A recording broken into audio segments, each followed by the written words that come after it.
Well, looks like we are rolling. Greetings, welcome to my Hawkeye Rising, to the Hawkeye Rising YouTube channel, the Hawkeye Rising ASMR YouTube channel.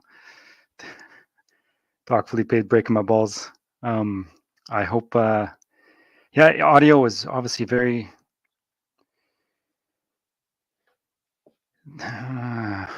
Yeah, what do you say? Audio. Yes, it pays to have good audio, good sound equipment, even good recording equipment.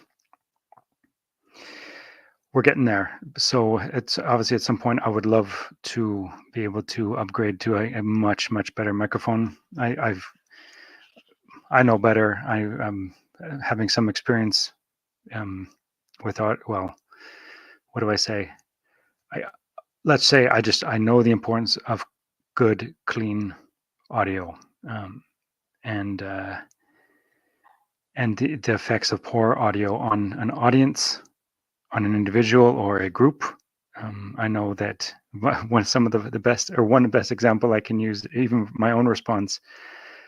And we all love our Professor Reply All George, but there have been times where I've wanted to literally play frisbee with my laptop because of some of the stuff that comes up over his microphone. And I don't know if that'll ever change. I know that it's definitely been an incentive to figure out, and whether it's get the budget together and get whether it's the $100, the $250, or the 500 plus or ish mic.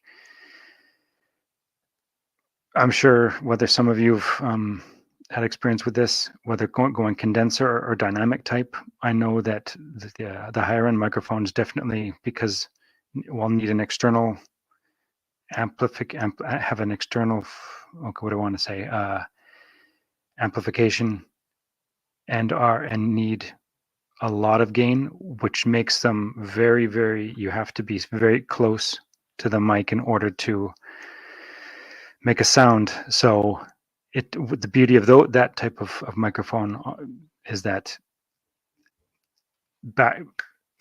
background stuff that happens, dogs barking, cars driving by, or motorcycles, or your favorite neighbor next door, or the garage door downstairs, doesn't get picked up.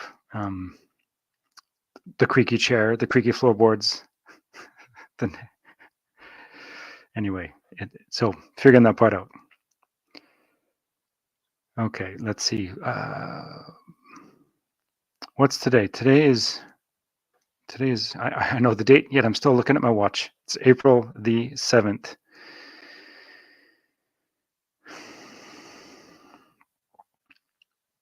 Some of you will know already. This is the Society of Jesus co-founder, the Jesuit order co-founder, Francis Xavier's birthday.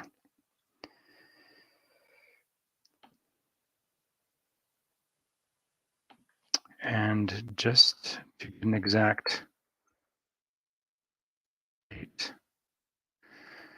Francis Xavier,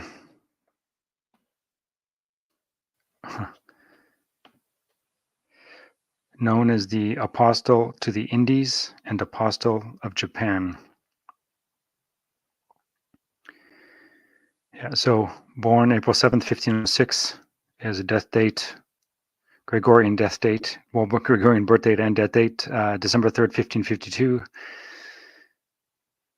And yes, his canonization date, and then there's also a feast day there as well. The canonization date will come up in a little bit, but anyway.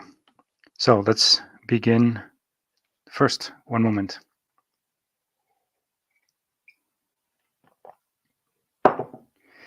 Okay. Thank you for being here. Good to see you. I know, funny guy. Gotta say, George is fantastic. George is fantastic.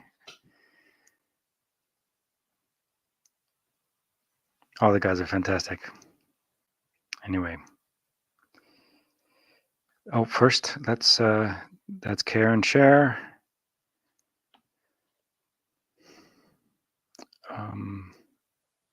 No.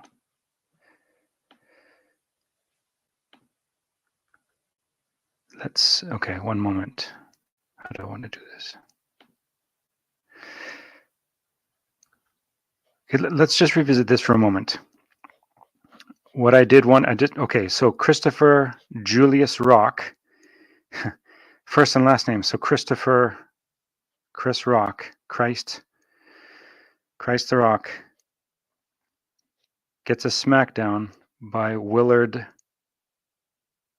Carroll, 2 R's, 2 L's, Smith. Smith being, what is a smith? A smith, a blacksmith hits, what does a smith and blacksmith do? Hits things. The blacksmith hits the black rock. Let's, okay, I've got this. I think I slowed down the speed. I just want to point out something, just so we're not going to spend a lot of time on this. We acknowledge this is complete. This is a genetically modified event. Of course, laughing. If this is no laughing matter, because are we stupid? This is Jesuit Theater 101. Notice something. Notice you get, okay, back to the stance, hands behind the back. There's a confrontation coming. We have Christopher Julius Rock in a passive position after by script has insulted Willard Smith's wife, supposedly. And even though Willard laughed, whether took up in the script took up the offense of his wife, who didn't laugh, and now you have this confrontation. Back to Christopher Rock, hands behind his back, and notice something 2 times. So chin it's subtle. Put out this body language. You get this leaning to his left, and 2 times he unweights because of this expectation. And I don't give a shit. I don't give a shit what body language experts say that this was a completely organic event. It's bullshit. Watch. His right leg is unweighted 2 times, and this foot shifts twice. 1, okay, no, takes a stance. 1, 2, boom. There are some still images where you can see, I can't remember the name of the facial muscles, but smiling, and then of course slips back into character as he turns around. Yeah, you can even see it briefly there. Smith smacks the black rock. The blacksmith smacks the black rock, and we are all dumbasses.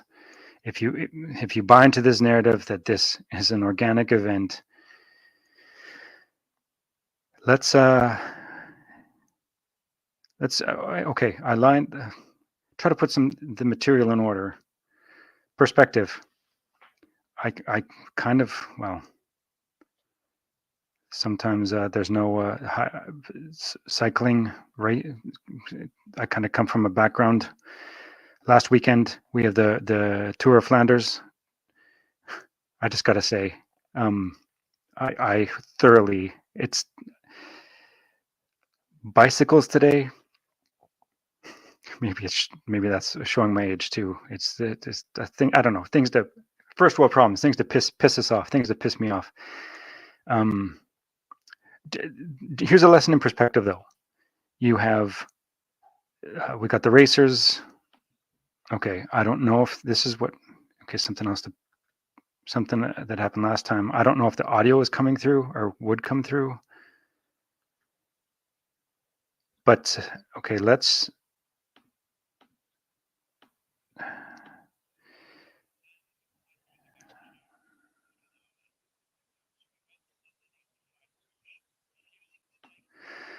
So we have the perspective in front of the racers.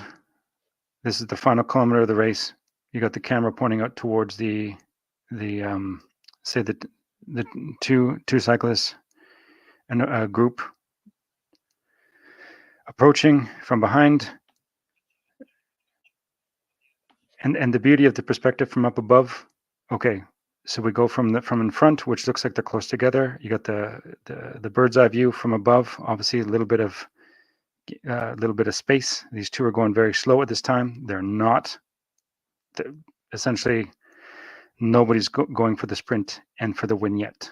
But just back to the lesson in perspective and lenses, camera, and position.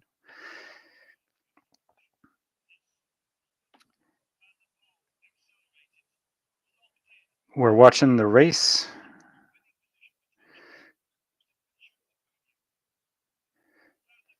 So we got the sprint has opened up, and now we got the winner, Mathieu van der Poel, Dutchman, crossing the finish line.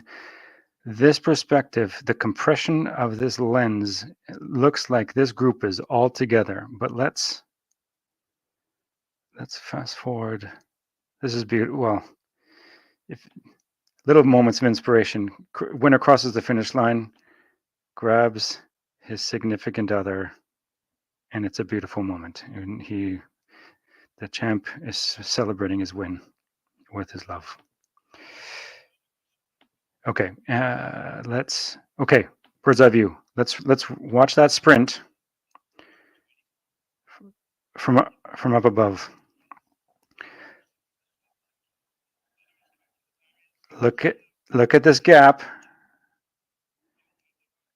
Clearly not together, and it looks like they're together. Anyway, just an interesting lesson on perspective, lens, compression. Just something to think about, something to consider. Our perspective of this event. I'm not saying that Smith wasn't close to hit rock, but just the thought of that added compression, it looks a little more aggressive than what it may have actually been. Okay, let's move on from that. Okay. Now I'm prompted by, this is a good thing. I lay this out for myself and I forget why I've done it. Welcome to the Hawkeye Rising YouTube channel.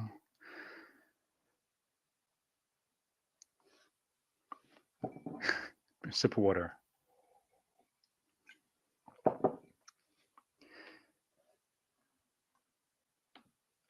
Okay, while I'm thinking of it, another moment of inspiration. So Will Smith. I'm not playing any of the footage, but there has been I don't know how many times in public, and whether it's on television or it's been captured via photographs.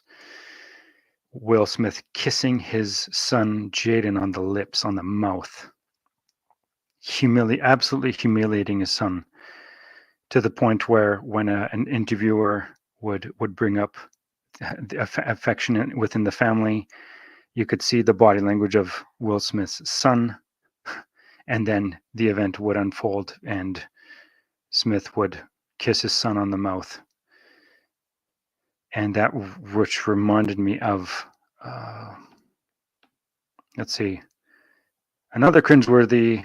I think both Doc and Eric 777 had pointed this out. We have raised Roman Catholic Tom Brady, who met Pope Saint John Paul II in 2004.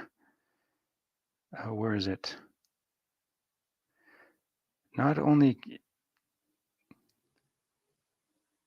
gets his son.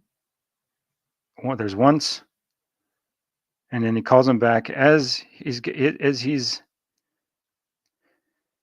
okay. Whether some people in their homes and their families are a little more liberal than others, but you have a so-called massage happening here, post whatever workout game, whatever. But you have this event. He just had his son kiss him on the mouth, and he's called him back to have it like. Okay, cringeworthy, absolutely. Okay.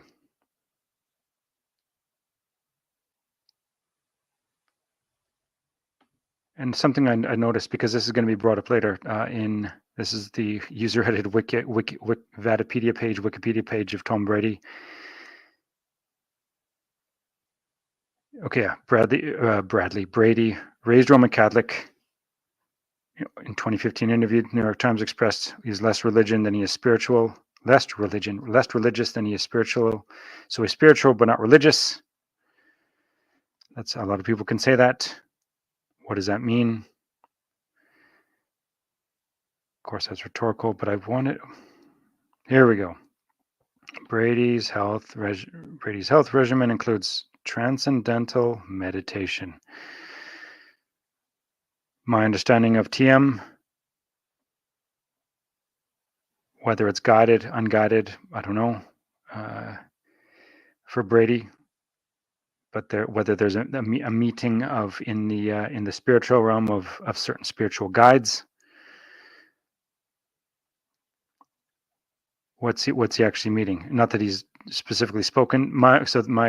First, just my understanding, and I guess it's what do I say?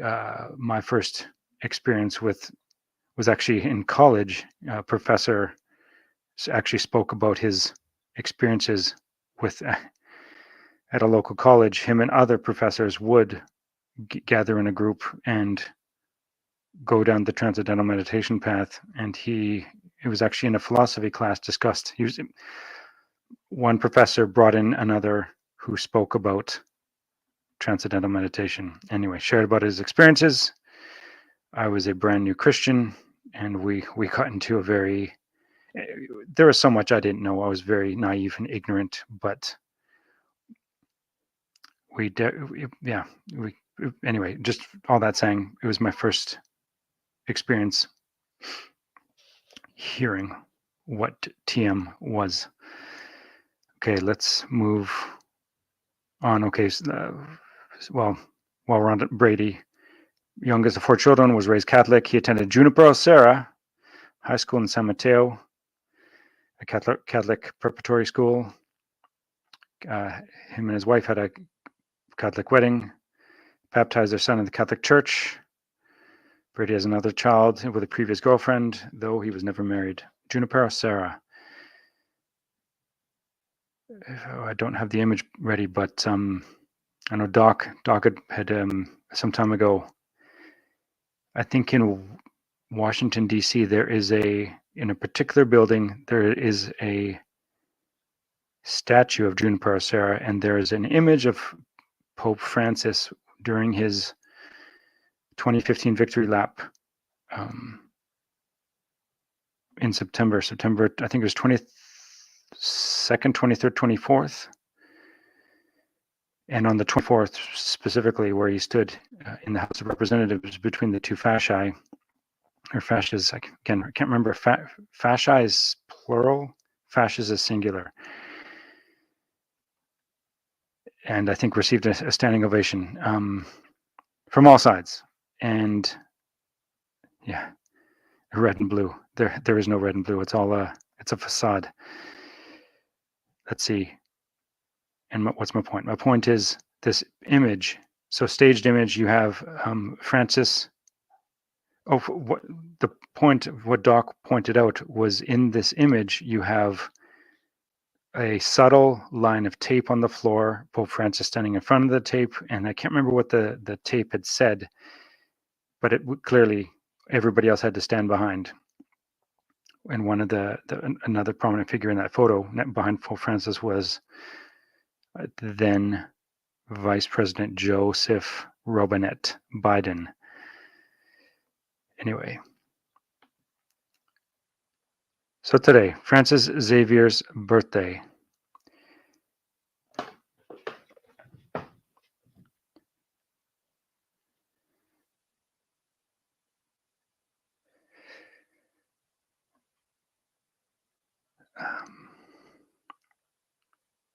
Okay, this is I'm just visiting an old blog post. I've not contributed to my blog in some time, but I did want to revisit this because let's see, when did I post this? September 14, 2019. Wow. Okay, 2019.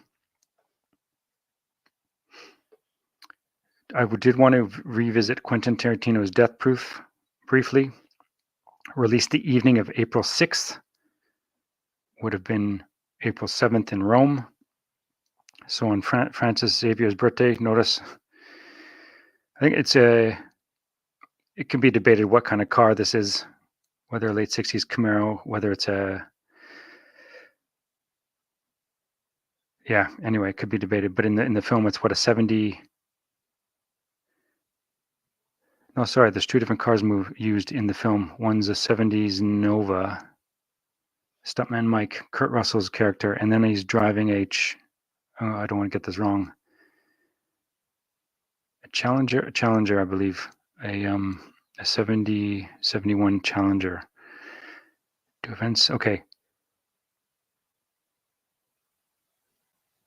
So Tarantino X for Xavier. Okay.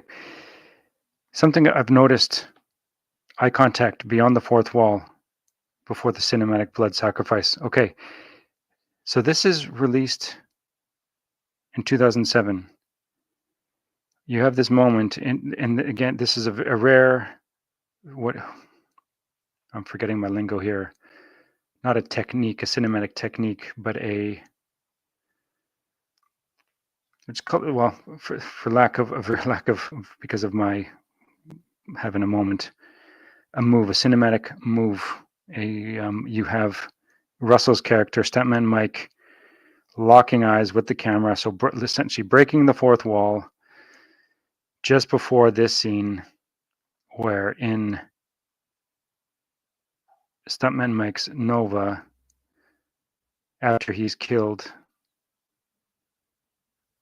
McGowan's character, he runs head on into a car, into a red, I think I want to call it a Honda Civic, essentially a tin can with four women. And the scene is played out so that you actually see the consequence of this impact on each of the four women. And back to the joke. How does Hollywood view women? And then on this birthday of Francis Xavier, this film that's released, you have this scene where you have literally, so women's body parts flying everywhere. And then, of course, the final death, the girl in the back seat on the driver's side literally gets her face peeled off by the rear tire. And you hear the high RPM of the engine, and her face is literally, like, so the women, this is what Hollywood thinks of you. You understand?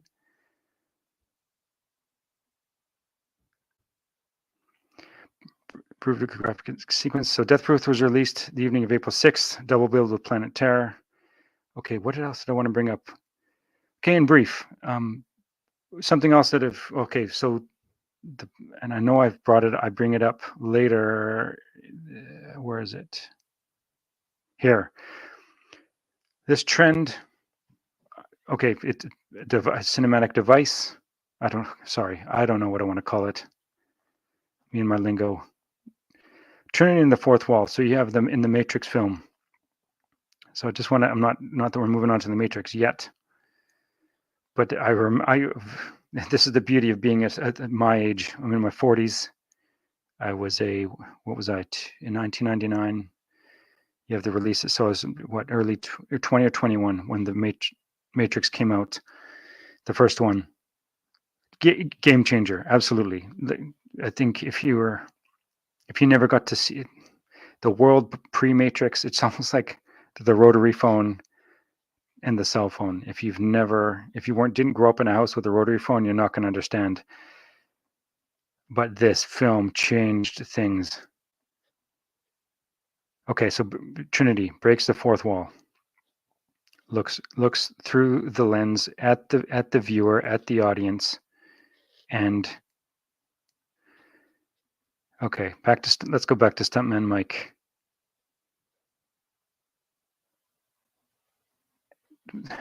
The red car is reminding me of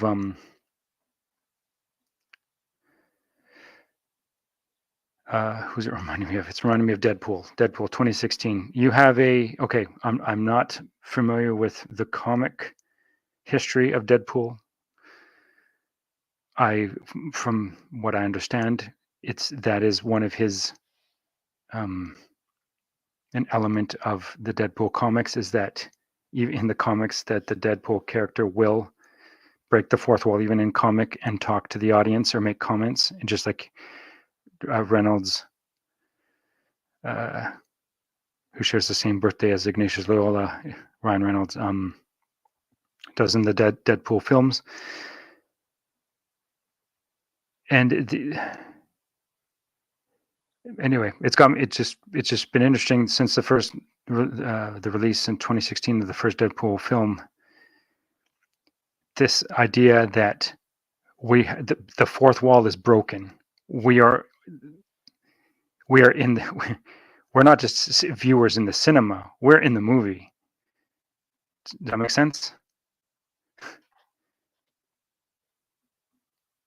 And then it's also got me thinking: are we a part of St. Margaret's Deadpool? Is that the joke? Is this literally the joke now?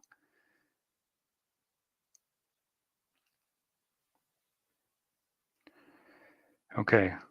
Of course, wanted body parts. I did want to point out, so April 7th, the Rwandan genocide began.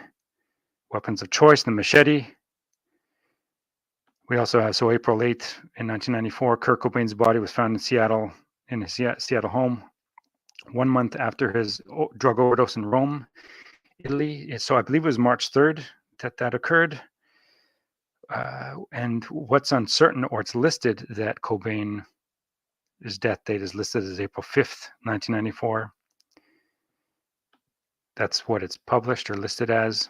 But I'm asked the question: did he die of a so-called self-inflicted gunshot wound? Or which reminds me of Johnny's comment on journalist Gary Webb, who committed suicide by shooting himself twice in the face. We have April 6, 2018, at 5 p.m. Central Standard Time, or 12 a.m., which would have been April 7th. So Xavier's birthday in Rome, Italy. We have the Humboldt Broncos bus crash in Saskatchewan, Canada. Approximately 2 months after Xavier's venerated arm, a Roman Catholic relic, crossed Canada. April 7th is now Green Shirt Day, which has to do with organ transplants. I used to, probably a decade ago, I did support. I think I even did support organ donation, but I think I'm in the, oh boy, I know it's a very sensitive topic, but I think I'm in the place now to say no.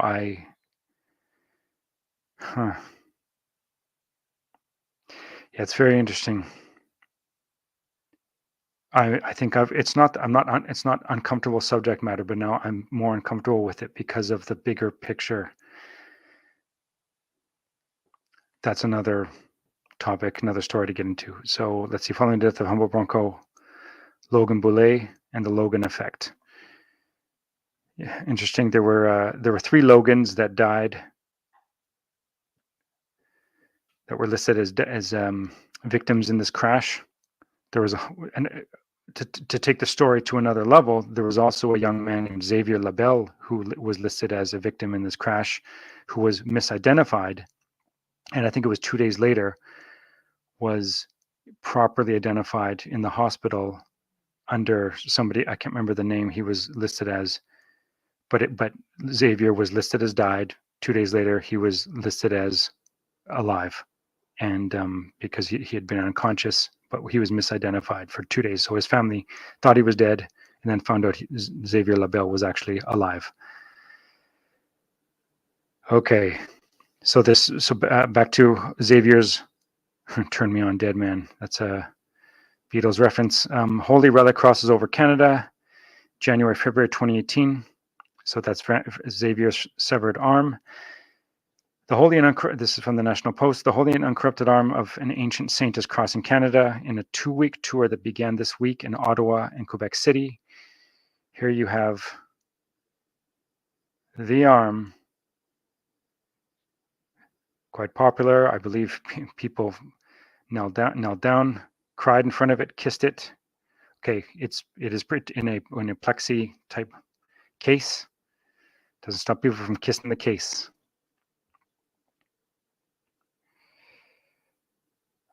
Okay. We can leave the Matrix.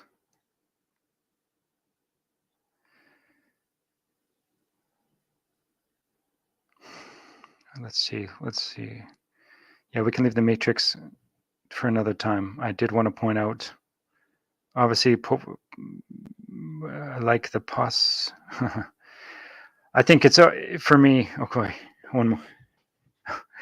I got to go for a walk or run. This is again. I think I mentioned it before. I understand why now George walks around, because man, sitting still for a little bit. I'm not set up for standing and doing this yet, but I'm definitely going to be looking into that. Like the probable. Okay, we got Passover coming up. Some celebrate Easter. Some don't care and celebrate it anyway, either or something else. But this is always bringing me back to September 11th, 3 BC, and the stellar alignment given in Revelation 12, 1-6, as the legitimate birthday of Jesus of Nazareth.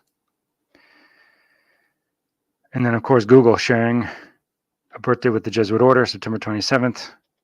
Remember, what from Google, there's multiple different items that they list, but it just Google Earth, Google Maps, Google Scholar, Google Translate, Google Classroom. Okay. And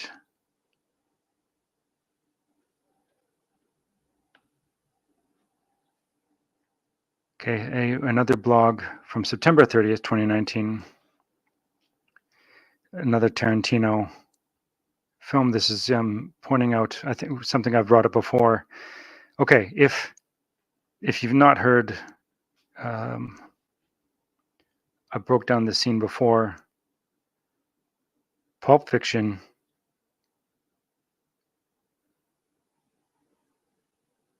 1994. The release date I know is significant. I want to say October 7th, 1994, which is a significant date. The no, maybe it's oh boy, I'm going to look it up. I can spell right.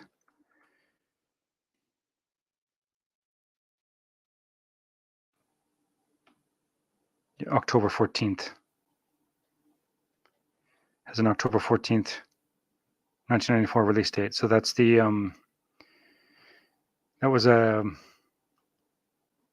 birthday. No, that's November 12th of Arturo Sosa. So the Arturo Sosa link in 2016. So October 14th is the day that Sosa began his generalate as the superior general of the Jesuit order. It's also the birthday of George Floyd. The Many Masks of Jesuit Theater. Okay, back to Pulp Fiction. The pawn shop scene.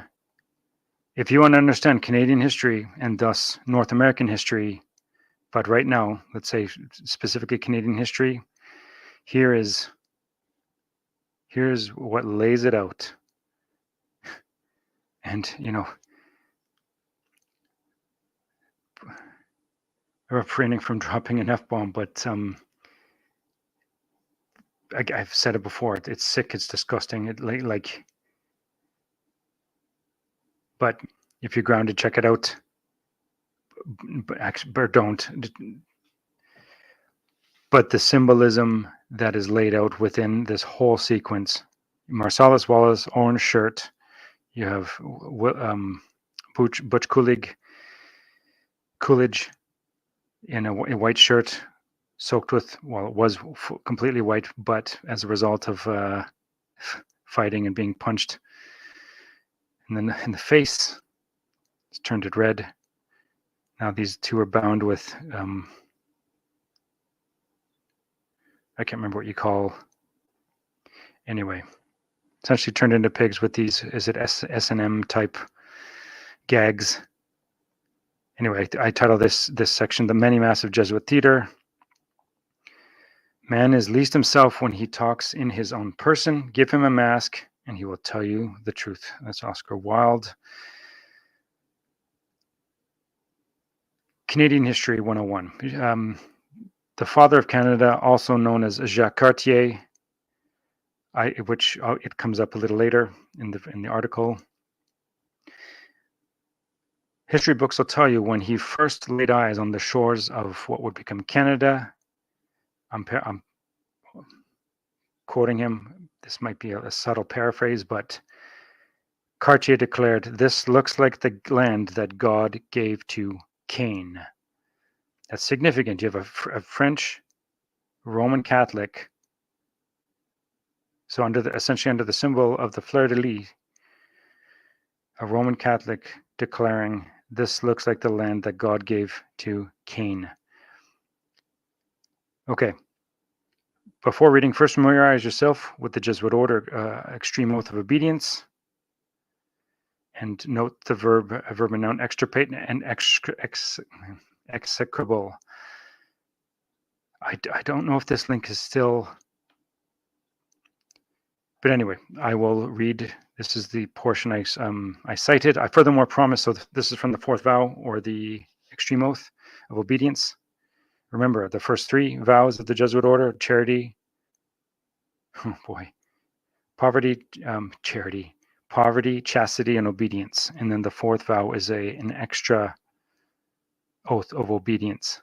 I furthermore promise and declare that I will, when opportunity present, make and wage relentless war, secretly or openly, against all heretics, Protestants, and liberals, as I am directed to do, to extirpate and exterminate them from the face of the whole earth, that I will spare neither age, sex, or condition, that I will hang, waste, boil, flay, strangle, and bury alive these infamous heretics, rip up the stomachs and wombs of their women, and crush their infants' heads against the walls, in order to annihilate forever their execrable race. That when the same cannot be done openly, I will secretly use the poison cup, the strangulating cord, the steel of the poniard, or leaden bullet, regardless of the honor, rank, dignity, or authority of the person or persons, whatever may be their condition in life, either public or private, as I at any time may be directed to do so by any agent of the Pope or Superior of the Brotherhood of the Holy Faith of the Society of Jesus. We come to a figure, General Jeffrey Amherst. Just look up his date. Jeffrey. Some controversy. I think his name has been removed. So born January 29, 1717, and he died August 3rd, 1797. His life essentially runs parallel to the Jesuit Superior General, the 18th Jesuit Superior General Lorenzo Ricci. I believe Ricci was born in 1705, August 2nd, and supposedly died November 24th, 1775. Find my place. Excuse me. General Jeffrey Amherst. So from the Catholic Broadcasting Corporation, the CBC, extirpate this execrable race, the dark history of Jeffrey Amherst. Amherst was a highly decorated military man and an advocate of biological warfare against indigenous people, Mi'kmaq elders, and the Mi'kmaq Confederacy of Prince Edward Island. I have, okay, pardon, I'm reading this too fast and I'm missing punctuation. PI have raised questions about the honoring of Amherst by naming sites after him, arguing he was not only an enemy of indigenous people, but worse. Absolutely.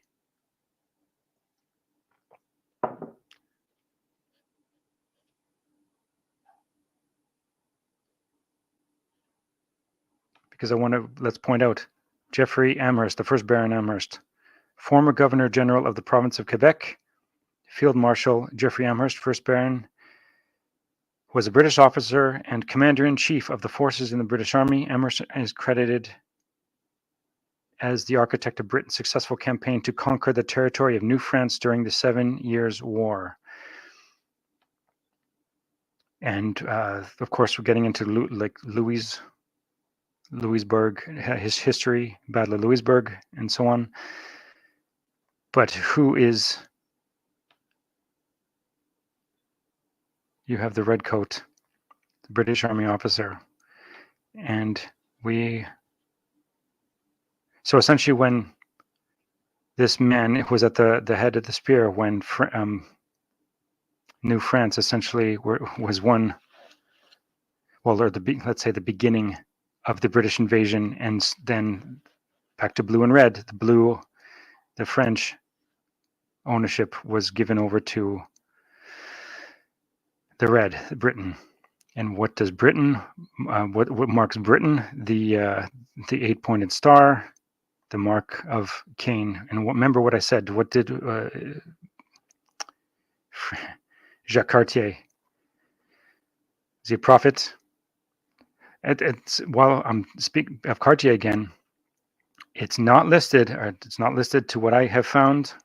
But certain events, his liberal distribution of rosaries, I believe that Jacques Cartier was a short-robed Dominican priest. Yes, that's a statement. Can I back it up? Not at the moment, but I believe there's something there. He was married, yes, but there are others out there that just because their vow has been taken of chastity doesn't mean fulfilling a role to look like something else. Anyway, I believe Cartier is more than just the innocent father of Canada. Okay, back to Amherst.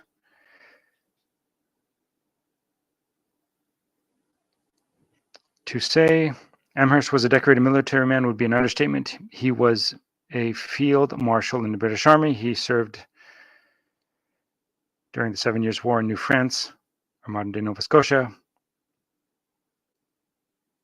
He also held the offices of Governor of Quebec as well as Crown Governor of Virginia, and was named a Lord. He had another title, and okay, here we go. Okay, this is why I want to bring this up. I want to touch upon this. Okay, scholars have long debated Amherst's actions during his service, including allegations he advocated the use of biological warfare through smallpox blankets to kill indigenous peoples. Okay, so this narrative, we don't need to get stuck on this. Is this a false narrative? There's something more to this. I believe this is false, but I also believe the reason for that this is involved is because you have him. Where's Amherst's declaration?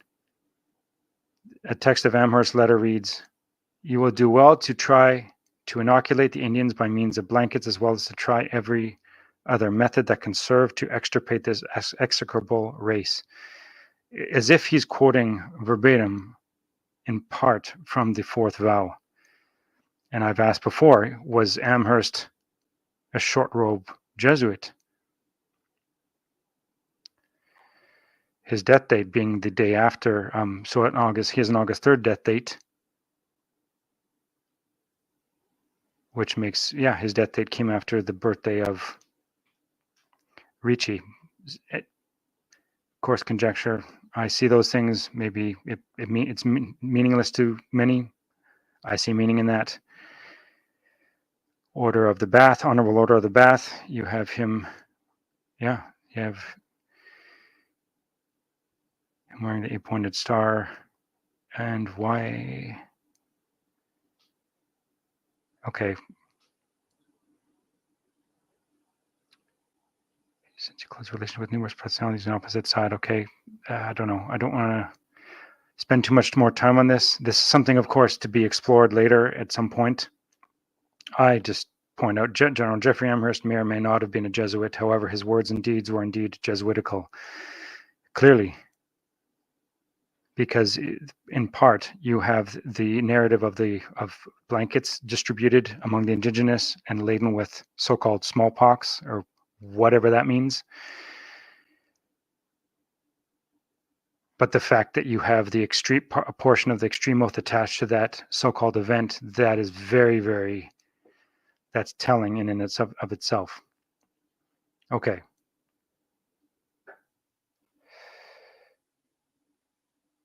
Back to Tarantino's marriage. So you have Tarantino's engaged to an Israeli singer, Daniela Pick, daughter of musician Svika Pick. This was a creepy photo of the father. That's Tarantino's stepfather. Yeah. So, Pulp Fiction. The bring up the GIMP sequence says it all. Tarantino's second movie is probably his most celebrated and divisive, although many people consider Pulp Fiction to be his finest film. He won an Oscar for the screenplay. Speaking of which, at some point we are going to touch upon the diner scene. Is there a redeeming quality of the film apart from the Zed's death, or Zed's, what would his inferred end? Okay, others can't handle the graphic violence, found language, and non-linear storyline. Oh boy, can I speak today? Iniquitous 10-minute sequence can be viewed, which is the pawn shop scene. Note the texture and feel of the scene. The character lines: Bruce Willis's character, Butch Coolidge. Watch the multiple. So there's the wall clocks and times. And then, of course, the rape, buggery, torture inflicted on Canada's Indigenous was intentional. This is your Hawkeye speaking. And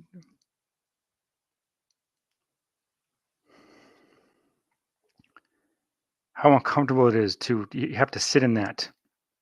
I've said it before. Abuse is the rule, not the exception.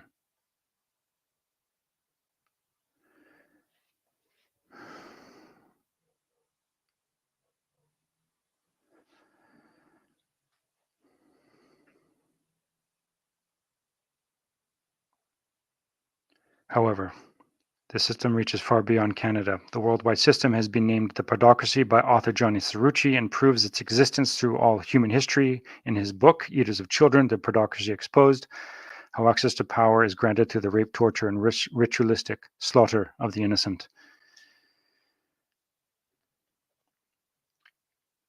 You get clock times. Rewatching this, or noting even 5/25, May 25th, which goes back to the death date of George Floyd. Interesting point too. While I'm here, May 25th was the birthday of. There's a Kobe Bryant connection. Kobe Bryant died in the Sikorsky helicopter. Igor Sikorsky. Okay, so the Sikorsky helicopter on January 26, 2020. Am I forgetting the year? 2020. Bryant, being a devout Roman Catholic, coming from Mass that morning with his daughter, and there was I can't remember how many other victims of the crash. So they died in basically a tomb, Inquisition style, that named after an Orthodox Christian, Eastern Orthodox Christian. And on Igor Sikorsky's birthday, you have the death of George Floyd. George Floyd, I have not been able to discern George Floyd on his chest tattoo, whether it's the double-headed eagle, the Ordo Up Cow eagle, or the Eastern Orthodox, the eagle that represents, there's the Freemasonic connection, there's the Janus connection, if it's a two-headed eagle, one way, seeing one way for the initiated, the other for the uninitiated. You have 10/7, so October 7th, the Lepanto anniversary, the battle that popularized the rosary, and you have both Ladachowski and Putin birthdays. Butch is watching the clock in both in sync. Okay, interesting. The sword is unsheathed, and I pointed this out before in the Jesu and Kiev video. I think about these things off and on. Sometimes I think about them often, but this has always puzzled me. And of course, looking at the scene with Bruce Willis as Butch Coolidge, before you unsheathes the sword, you have the guitar, symbolic of a body, of a person, the headstock, neck, and body.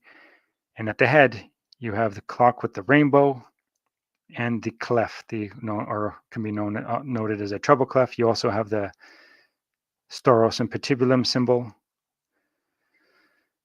Some may call it not a peace sign, but maybe even a broken cross or a bent cross symbol. But the clef, what does the clef represent? G for Jesu. How can I state that with confidence? Well, let's look at this. Coolidge tears open with his sword unsheathed, his white shirt drenched red with blood, rips open the curtain to the top of the stairs, descends the stairs. 4:20 is the top clock's time. What happened on 4:20? You have the noted sailing of Jacques Cartier's first voyage from Brittany, or St. Malo, Brittany, northern France, to what would become North America. I believe that that's the start, the legitimate start, not Columbus in 1492.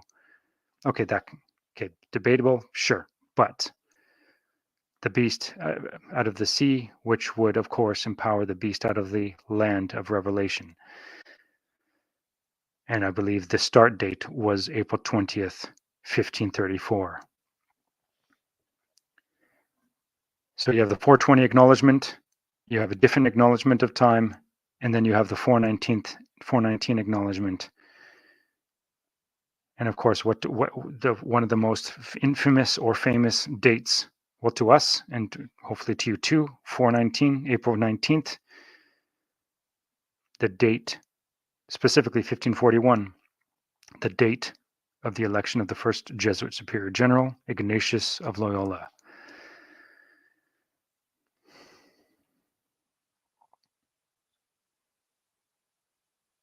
I think this is talk about my first introduction to sound and sound design. Okay, so speaking of which, another art in cinema and television and media, the layering of sound, of Foley, of sound, to create essentially a world in sound, which immerses the viewer or a listener in an actual world that you can. It's engages, yes, your hearing, but it's in a way an Ignatian experience. But anyway, back in 93, 4, or 5, I had first seen this Ninja Scroll. I'm not saying watch it. However, it is unlike, the animation is unlike any. I think there's a term for this, not blue cell animation or cell type. I'm getting it wrong, but anyway, there's this Jubei Kepagami, a vagabond named Jubei Kepagami, and the English overdub is, I believe it's brilliant. Defeats the Tasai the Rock Man, and then he dies by his own weapon. It's beautiful, because that's what's coming.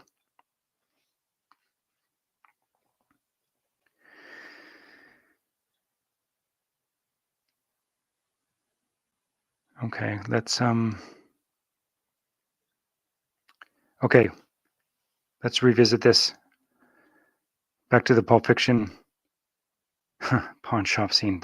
Okay, might as well hit it while we're here. If Marcellus is wearing orange, the viewers have just been shown intentionally other seemingly random watch and walk clock times. it's safe to say, a strong reference to the Roman Inquisition and the Jesuit order, Jesuits being the shock troops of the Vatican. Zed and the GIMP may have further representations, but I'll leave it where it is. Okay, I've said it before. Our Zed character is the Jesuit Superior General. Says, bring out the GIMP. Who's the GIMP? The GIMP is the symbolic Jesuit order. And here's our Superior General pointing at who he's sending out the GIMP to. Bugger. Again, abuse, rape, torture, buggery by Rome, the Roman Catholic Church, the priesthood and nuns, was intentional. Abuse is the rule, not the exception.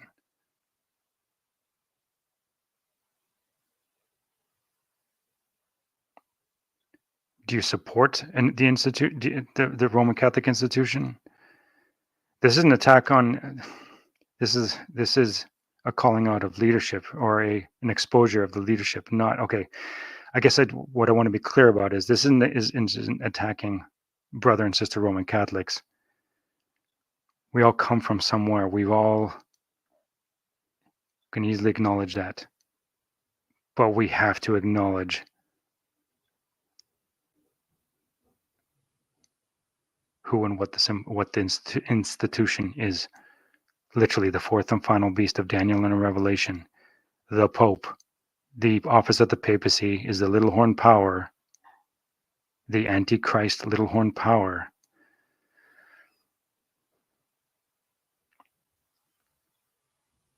And whether we're biblically illiterate or have become, the fact that it might still be the book that's, what do they say, sales per year, it's still the number one. Who reads the thing?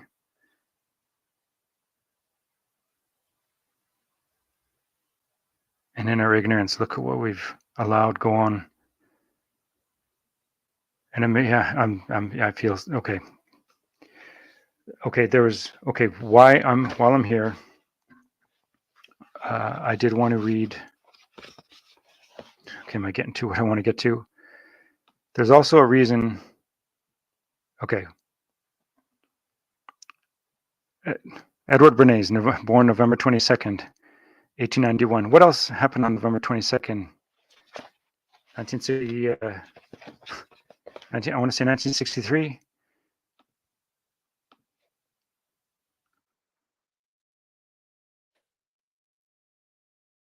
November 22nd, 1963.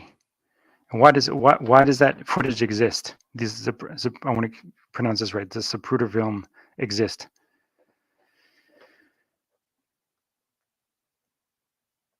It's an example of what will happen it's acknowledging what one gives up. If you're unfamiliar with the pedocracy, Eaters of Children, if the pedocracy exposed, lays it all out very clearly. To get to have access to power, to get to any prominent position requires a form of compromise, expressing fealty to the system. And through that compromise, if one doesn't toe the line, let's say like a Will Smith, a Willard Carroll Smith doesn't toe the line,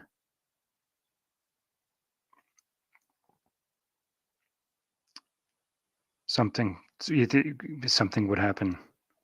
Not the JFK treatment, but certainly there would have been, whether a release of this or that footage or that video or that photograph. But imagine.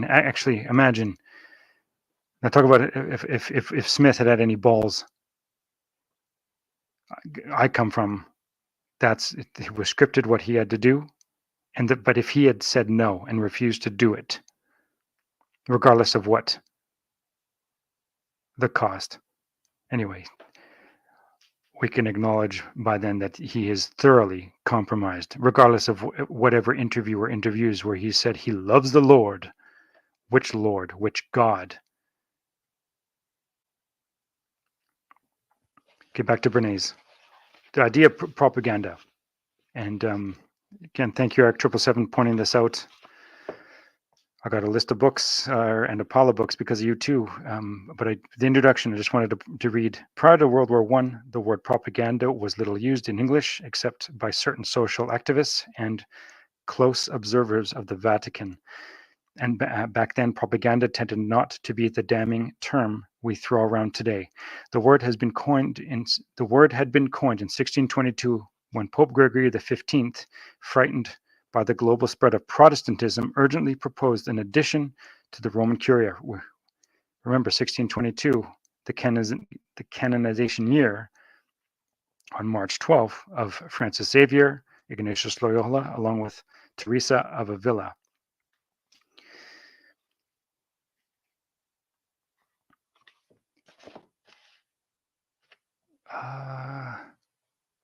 And I wanted to bring this up because, considered the pioneer in the field of public relations and propaganda, Eric 777 had pointed out a number of times that Bernays actually spent time, I think long periods of time, at the Vatican to learn propagation, the art of propaganda, and which makes me want to show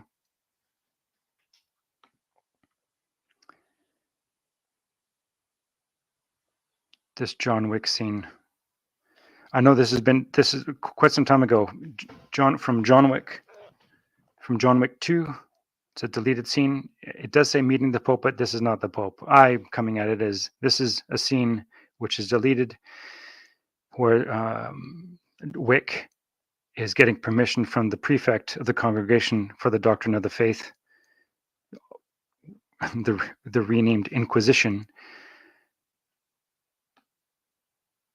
Especially, so you have the emergence of the prefect. I think there's the black shoes, not red, so it's not the Pope.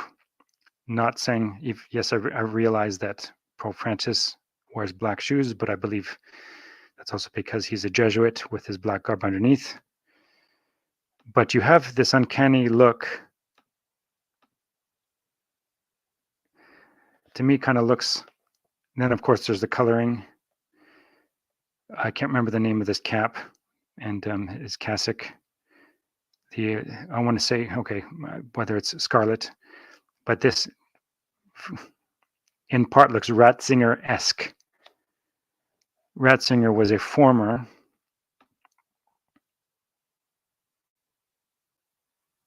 prefect for the Congregation of the Doctrine of the Faith. So from 25th November in 81 to April 2nd, 2005. And when I looked this up, I also discovered, and I believe this is talked before, but I had forgotten, current prefect is Jesuit Louis Ladaria Ferrer as of July 2nd, so the day of visitation, 2017. And of course, given the office by Pope Francis. So the head of the current Inquisition, renamed the Congregation for the Doctrine of the Faith, is a Jesuit as well. Fitting, hey? What timing? Okay. I also did want to point out the screenplay specifically for John Wick 2, Derek Kolstad. Kolstad attended Edgewood High School of the Sacred Heart, private Catholic college prep school, and then is a Taylor University, interdenominational evangelical Christian university. Sure. Remember, all education is a Jesuit education. Let's see. So it looks like he did the film on. Yeah, Wick 1, 2, and 3. Okay. Moving on. So we got Edward Bernays, we got Tom Brady, Xavier and the Go Inquisition. Okay, I think rather than moving through this, well, where was Xavier? Where was Xavier sent first? Anyway, India. And okay, so being April 7th as well, Xavier's birthday. This, I remembered this from quite some time ago, have forgotten about it and remembered again. Queens of the Stone Age, Go With The Flow, from the 2003 released album Songs for the Deaf. When was Go With The Flow released as a single? April 7th, 2003. And if you remember, well, I don't want to show, I don't know if you'll hear the audio.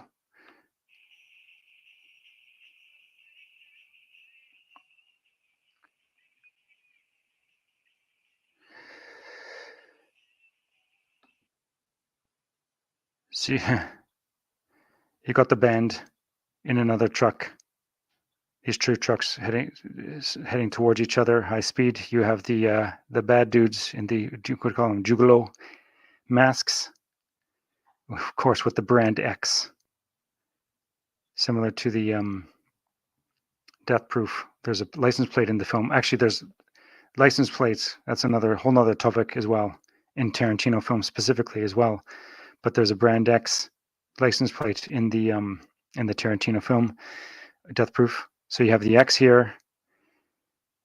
There's some. I don't want to make sure. I don't want to. You got the one headlight of the band's truck. You have, so these two trucks careening toward each other.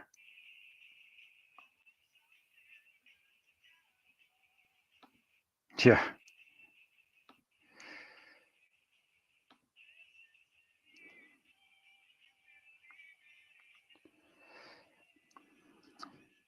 Yeah, go with the flow.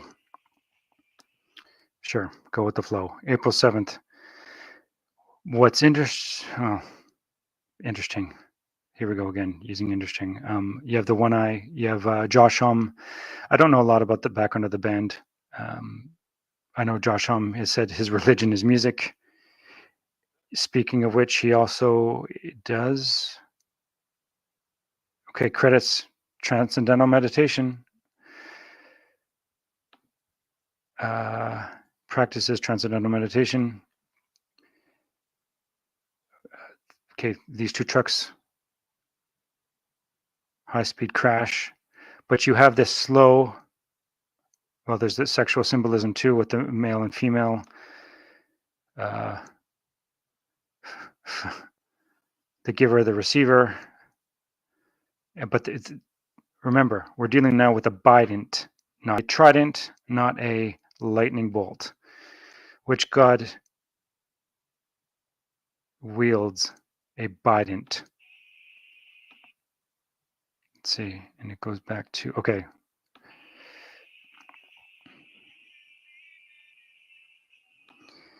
So the symbolism of penetration, then the explosion of the crash, and then of course it leads to sperm exploding. So sexual imagery, but you also have this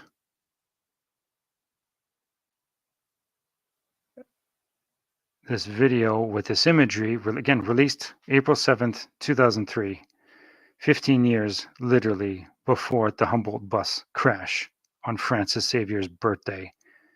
Are you kidding me?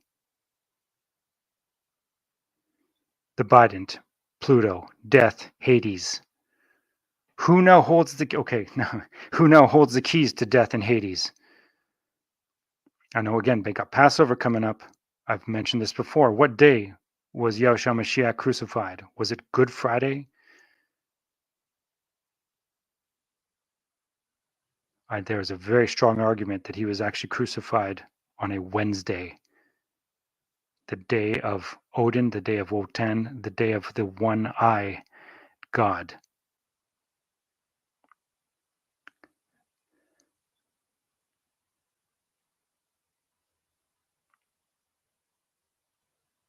What did Jesus say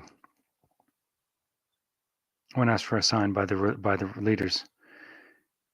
No wicked and adulterous generation asked for a sign, but none will be giving it except for the sign of Jonah. For 3 days and 3 nights, Jonah was in the belly of a large fish. so the Son of Man will be 3 days and 3 nights in the heart of the earth. Where did Jesus descend to when he died for 3 days and 3 nights? That's a very fascinating question. Where did he go and what did he do? Anyway, let's see. So speaking of which, go with the flow. April 7th, 2003. Recorded in 02. You have, I remember, again, having the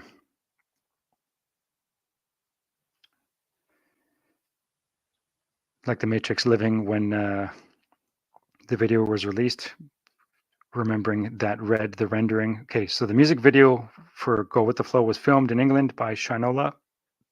Excuse me. It won Best Special Effects, nominated for Best Art Direction and Breakthrough Video. Videoed record rendered in black, white, and red. I believe those, yes, significant colors as well. And performing in the back of a Chevrolet pickup truck. Yeah, back to the Bident. Okay, you have Shinola. The name Shinola is a reference to Shinola, a wax-based shoe polish from the early 1900s. And in 08 or 2008, Shinola member Gideon Boz died at age 33.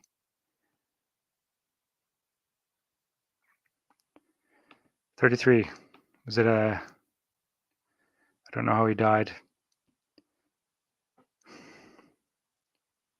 Just thought I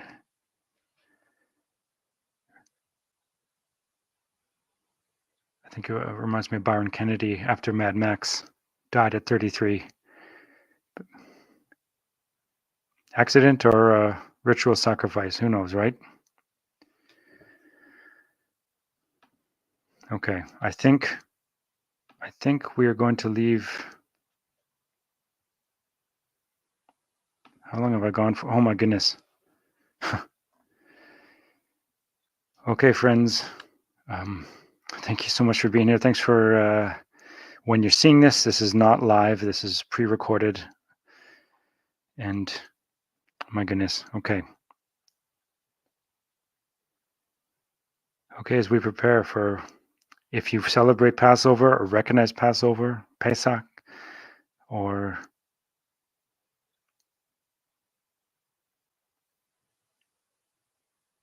anyway, I'll leave it at that. I just I'm grateful for you that you're listening to this. Hopefully, again, this is helps in part why gives reason to why we question and must question everything and have discernment and wisdom.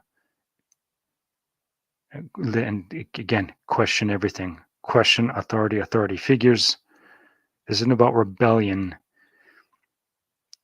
Okay, that's a whole other discussion because clearly a type of rebellion is needed. Again, that's another discussion. So thank you for being here.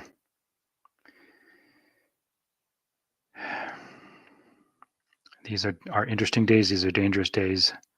But we keep our heads on our shoulders. We keep clear-headed. Again, like the 300, we pull the water from the creek or the stream to our mouth. Keep our eyes open. Remember, situational awareness. Eyes open. Eyes open.